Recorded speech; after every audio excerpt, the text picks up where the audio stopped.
As a health coach living here in Japan, every day I see people in their 70s, 80s, walking with more stamina and vitality than most 30-year-olds I see back home. Take my father-in-law as an example.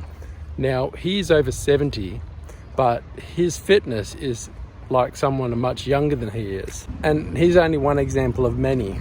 As someone who has run a marathon in under 4 hours, completed a 17-day hike up to Everest Base Camp, and also completed a university degree in health promotion, what I see here in Japan really impresses me. So today I'm going to show you the exact walking habits that Japanese use to raise their VO₂Max that doesn't require any type of gym, any high intensity interval training, or any tedious workout either. And then simplify it down into a framework which you can apply today.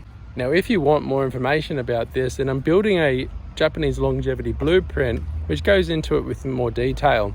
So step one, first up, is Japan's Zone 2, which they don't actually call Zone 2, but I'm term phrasing it that. And what it is actually consistent, calm walking.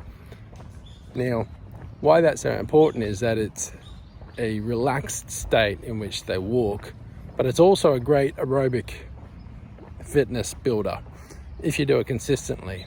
This type of walking is done all over in Japan, including small towns and in older populations, not only amongst the young. Now, taking my father-in-law as an example, he has an excellent fitness level for his age, over 70.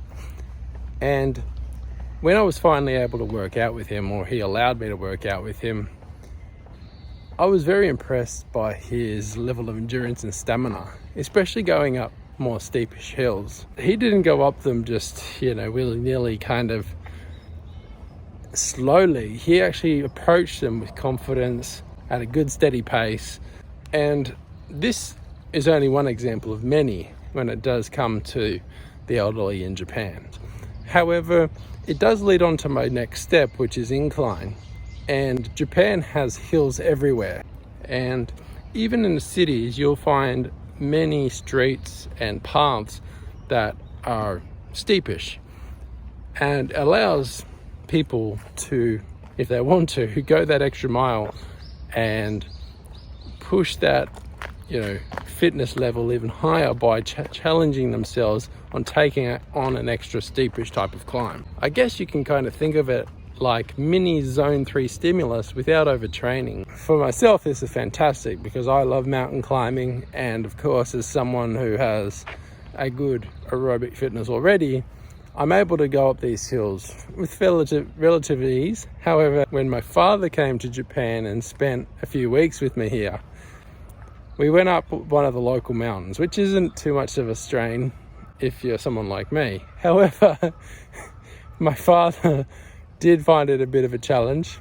Just reminiscing about it makes me smile. When we got to the top, what he was shocked by was the amount of elderly with big backpacks having picnics at the top, having a good time and not looking puffed at all, while he was like, oh my gosh, I'm about to keel over. He was very impressed by that. And not only that, but how friendly they were when he came to the top, because he could see that they empathized with his situation and were very friendly, as most Japanese people are. It was a perfect example of the level of stamina and endurance that the elderly do have here in Japan compared to other countries around the world.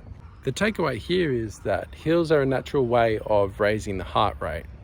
Also, of course, the aerobic fitness and aerobic capacity, which then are all related to stronger heart, stronger body, and of course, an increased VO₂Max.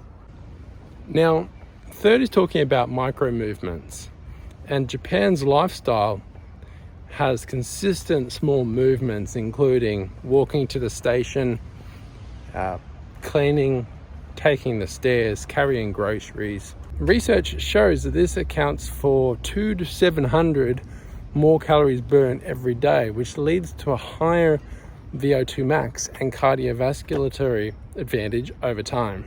Back home, my lifestyle required me to drive more, use my car more. But here in Japan, my level of steps per day has drastically increased, but it's not only about the steps, it's about the amount of exercise that I've been able to increase unconsciously just by moving here in Japan.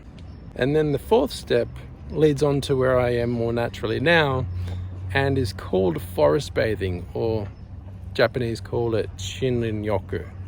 Now, shinrin-yoku is a great way of getting outside, enjoying the outdoors and doing exercise without actually feeling like you're exercising or training. When I first moved to Japan and found environments like this bamboo forest where I am now, it was a fantastic way to get outdoors, enjoy the outdoors, increase all types of health benefits without actually having to put in any effort at all. I actually wanted to be out here and in the outdoors, so it was more enjoyment for me rather than actually feeling like I had to train.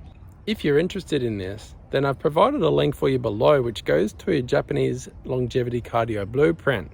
More information about how you can find out how to implement this into your own world step by step. I look forward to seeing you over there.